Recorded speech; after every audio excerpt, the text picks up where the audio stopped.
नौदलाचं पथक तातडीनं मुंबईहून मालवणला रवाना झालंय। तर मालवणच्या समुद्र किनाऱ्यावरील शिवरायांचा पुतळा कोसळलेल्या या प्रकरणात हे पथक आता अभ्यास करणार आहे। तर नौदलाच्या या पथकामध्ये अभियंत्यांसह विविध तज्ञांचा सुद्धा समावेश आहे।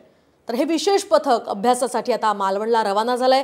शिवरायांच्या मूर्तीचं मूळ कंत्राट नौदल गोदीकडून देण्यात आलेलं होतं आणि त्यामुळे विशेष पथक आता अभ्यासासाठी मालवणला रवाना झालंय, अशी माहिती सूत्रांनी साम टीव्हीला दिली आहे।